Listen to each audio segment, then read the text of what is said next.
और बैनर लेके प्रधानमंत्री का कुर्सी तक जाने का प्लान बनाया और वहाँ कांग्रेस के लीडर अपने एमपीज को लड़ाई के लिए आगे भेजते हैं।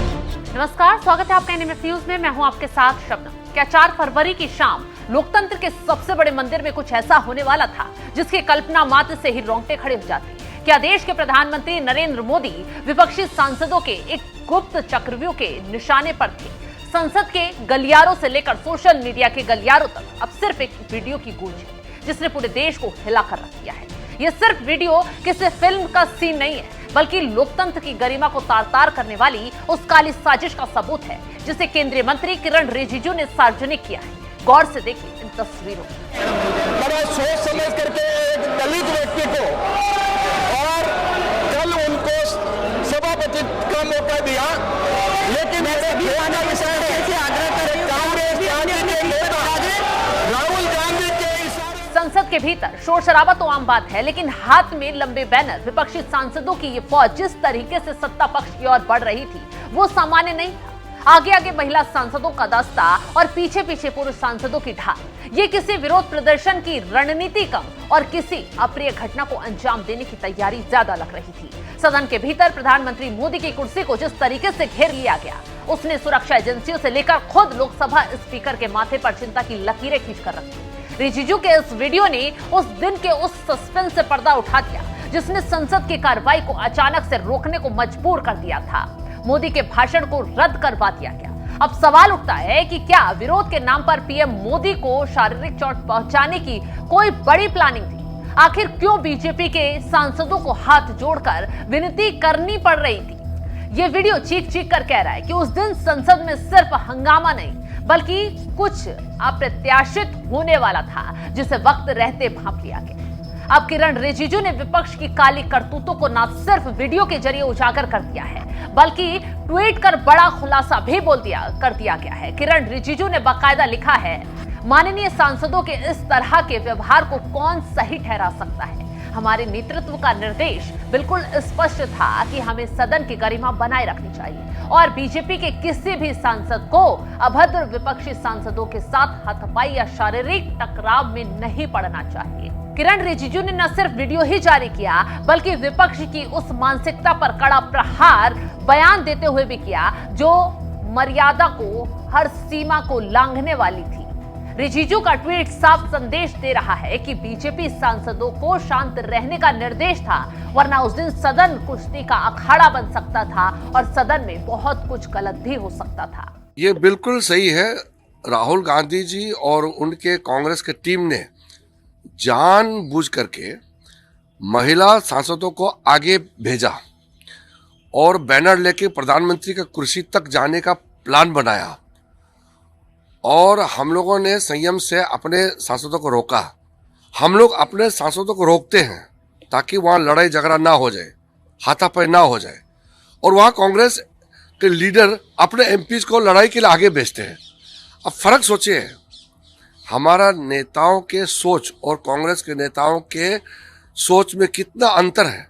हम लोग झगड़ा रोकने के लिए अपने सांसदों को मना करते हैं कि आप नीचे मत जाओ और उनके एमपी का साथ हाथापाई नहीं करना है और वो लोग भेज रहे हैं।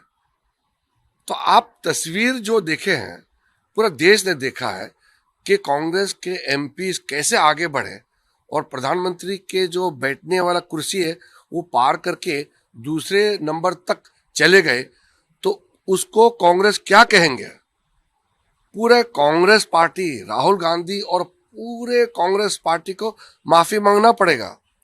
तो सदन कैसे चलेगा? तो क्या हम भी अपने सांसदों को फ्री बॉक्सिंग खेलने के लिए आगे भेजों क्या? संसद ऐसे चलेगा क्या? तो कांग्रेस पार्टी को कुछ हिसाब किताब, नियम नीति कुछ समझ में है कि नहीं है? मैं ताज्जुब लगता हूं कि कैसे पार्टी बन गया है।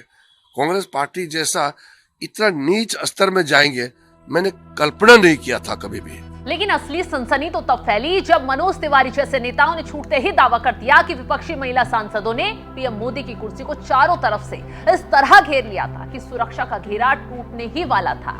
जेनीबेन ठाकुर, वर्षा गायकवाड़, ज्योति मणि और आर सुधा जैसी महिला सांसदों का पीएम मोदी की खाली कुर्सी के इर्द गिर्द जमा होना महज इत्तेफाक नहीं था।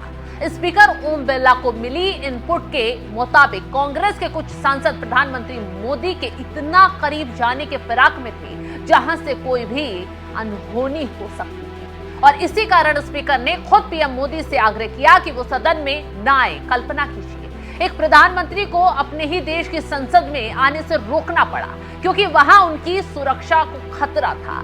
विपक्ष अब भले ही ये आरोप लगाए कि मोदी जवाब देने से बच रहे हैं इसलिए संसद में नहीं आए, लेकिन रिजिजू के वीडियो ने दूध का दूध और पानी का पानी कर दिया है। ये साजिश उस पैटर्न से बिल्कुल मिलती जुलती लग रही है जो लंबे समय पहले भी पीएम मोदी के खिलाफ बुनी गई थी।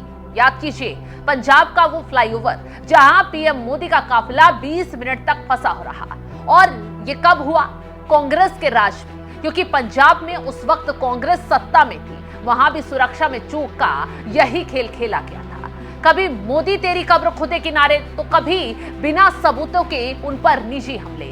विपक्ष की नफरत और वैचारिक विरोध से आगे बढ़कर व्यक्तिगत दुश्मनी और शारीरिक खतरे तक पहुंच गई है। ये पहली बार नहीं हुआ है जब नरेंद्र मोदी नफरत की राजनीति के निशाने पर आए हैं। जब वो प्रधानमंत्री नहीं थे तब भी उनके साथ कुछ ना कुछ ऐसी घटनाएं विपक्ष के जरिए की गई। साल 2013 की पटना की हुंकार रैली याद कीजिए, यहाँ मोदी की सभा में बम धमाके हुए थे, फिर भी उन्होंने अपने भाषण को जारी रखा।